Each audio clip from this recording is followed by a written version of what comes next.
This story doesn't start with a scream. It starts with silence. The kind of silence that sits heavy in a house long after everyone should be asleep. The kind that feels wrong, even if you can't explain why. Susan Powell lived in that silence. On the outside, her life looked ordinary. Married, 2 kids, suburban home. Nothing flashy, nothing dramatic. But behind closed doors, something wasn't right. Her husband, Josh Powell, wasn't violent in obvious ways. He was worse, cold, detached, emotionally vacant. A man who smiled at the wrong moments and felt nothing when he should have felt everything. Susan knew it. She wrote about it. In private journals, in emails to friends, in quiet warnings that nobody truly heard until it was too late. She once wrote that if something ever happened to her, Josh did it. And then one night, she vanished. No struggle, no witnesses, no goodbye. Just gone. Josh called police and said it like it meant nothing. She went out and never came back. No panic, no fear, no urgency, just a flat statement.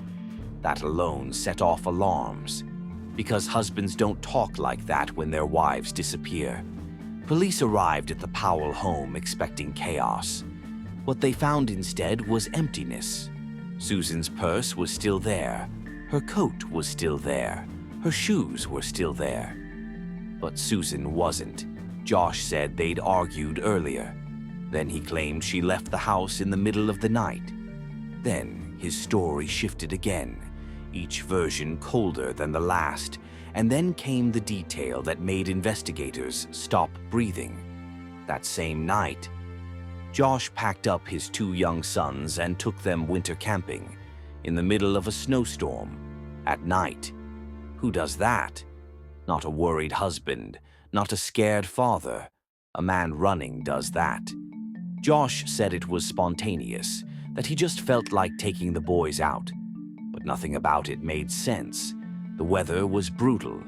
The timing was insane. And Susan was missing. Police searched the house, then the neighborhood, then the nearby wilderness. Nothing. No footprints, no blood, no body. And Josh? He lawyered up immediately. He stopped cooperating, stopped answering questions, stopped pretending to care. But what he couldn't stop was suspicion. Because the more people learned about Josh Powell, the darker the picture became. He was obsessive, paranoid, emotionally vacant. Susan's friends said she was scared of him, that she felt trapped, that she was planning to leave. And Josh knew it. Divorce papers were being discussed, custody was on the table, and Josh Powell was not a man who handled rejection well. Police believed Susan was dead, but belief isn't proof. And without a body, Josh walked free. He moved away, changed locations, dragged his children across state lines, and while Susan's family begged for answers, Josh smirked. Years passed. No arrest, no closure. Just 2 little boys growing up with a father everyone believed was a killer.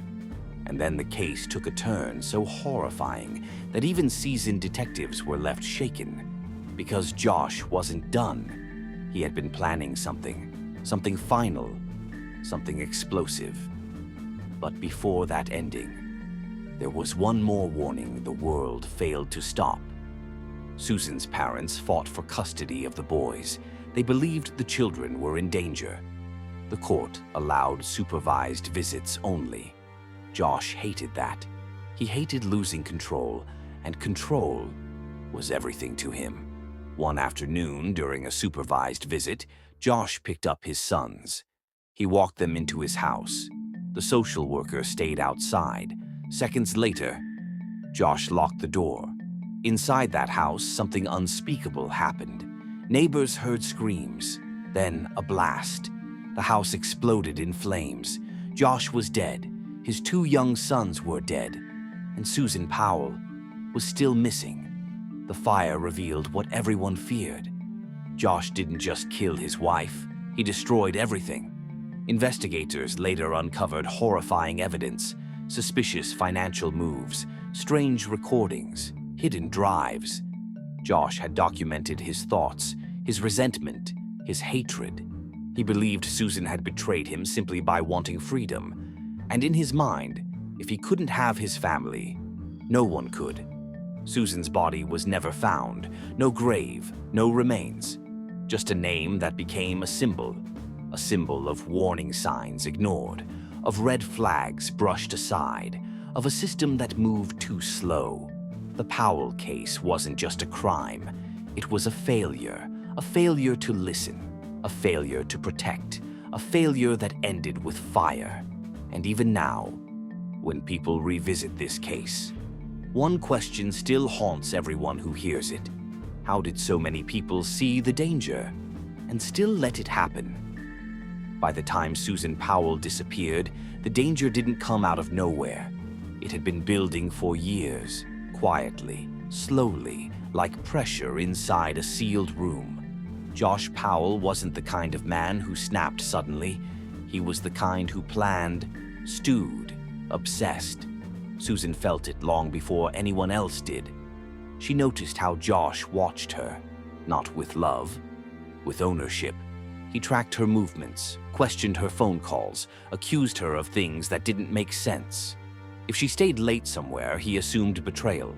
If she smiled at someone, he assumed disrespect. To Josh, Susan wasn't a partner. She was property, and property doesn't get to leave. Susan started confiding in friends. Small things at first, then darker truths. She said Josh scared her.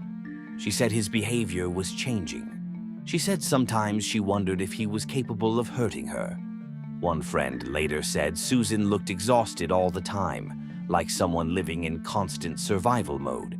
Susan even created a kind of insurance. She wrote letters that said plainly that if she ever disappeared, Josh should be the first suspect. She hid copies in safe places. That alone tells you everything. People don't do that unless they're terrified. Josh, meanwhile, was unraveling. He had trouble holding jobs, money problems stacked up. He blamed Susan for everything. In his mind, she was the enemy. When Susan talked about divorce, something inside Josh snapped permanently. Divorce meant losing control, losing his image, losing his family, and Josh Powell could not accept that. On the night Susan vanished, investigators later believed one thing clearly. Susan never left that house alive. There was no reason for her to walk out into the cold. No phone, no coat, no shoes. She didn't abandon her kids. Susan was a mother first, always. Police believe Susan was killed inside her own home, quietly, efficiently, in a way Josh believed would leave no trace. The camping trip wasn't random, it was an alibi. Josh packed his sons into the car, drove into the frozen wilderness, and slept in his vehicle. He wanted receipts, gas records, witnesses, anything to say, "I wasn't there."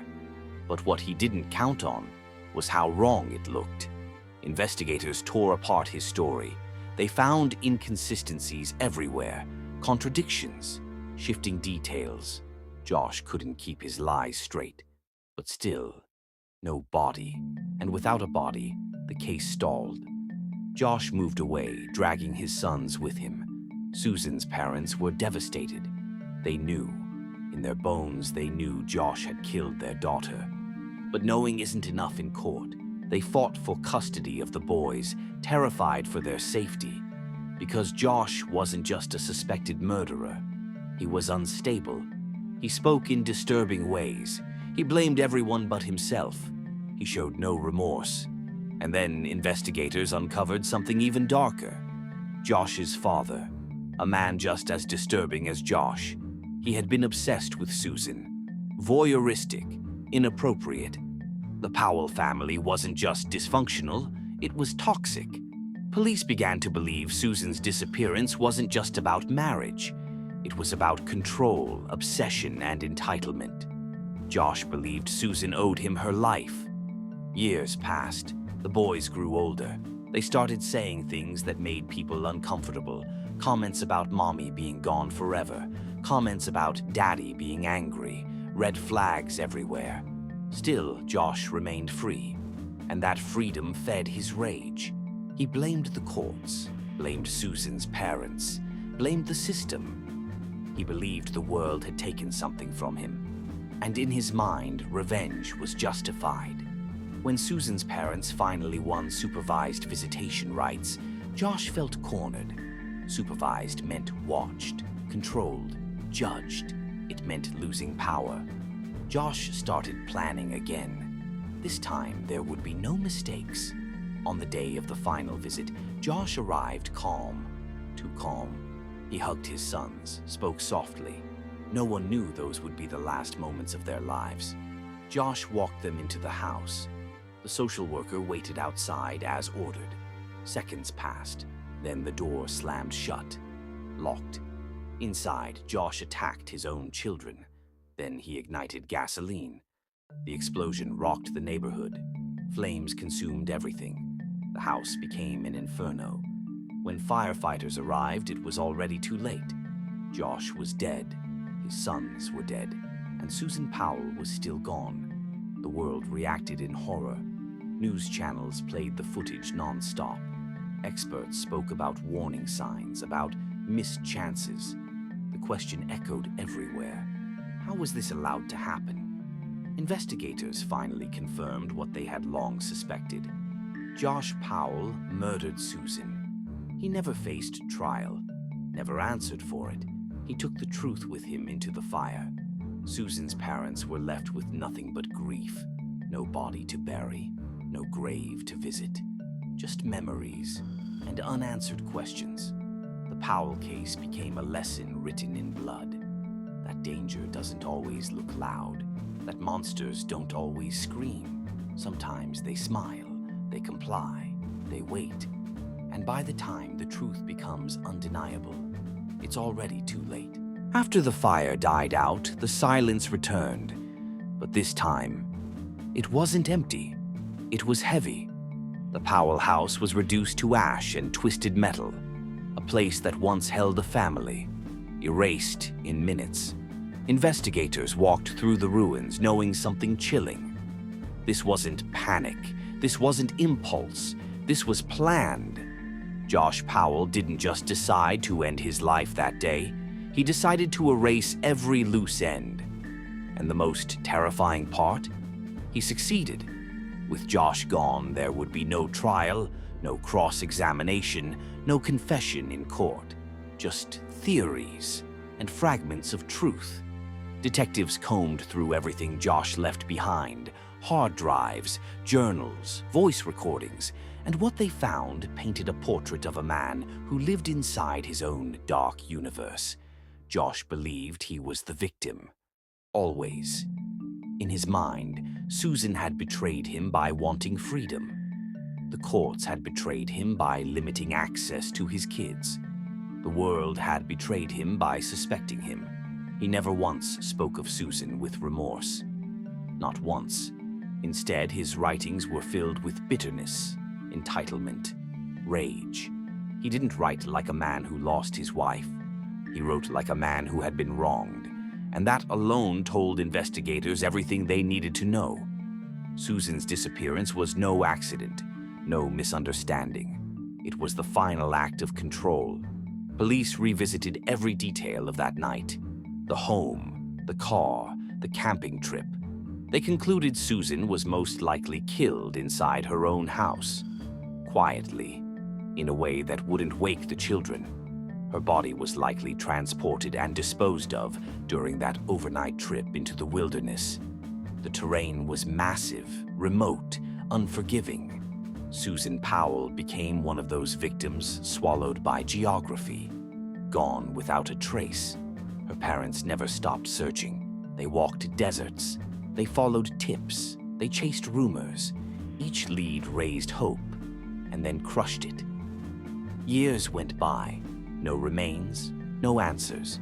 Just grief that never healed. Susan's mother once said the hardest part wasn't knowing her daughter was dead. It was not knowing where she was.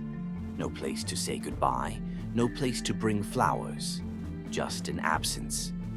The Powell case changed how people talked about domestic danger, because this wasn't a case of obvious bruises or screaming fights. This was quiet abuse, psychological control, isolation, the kind that hides behind normalcy. Josh Powell wasn't a stranger in the dark.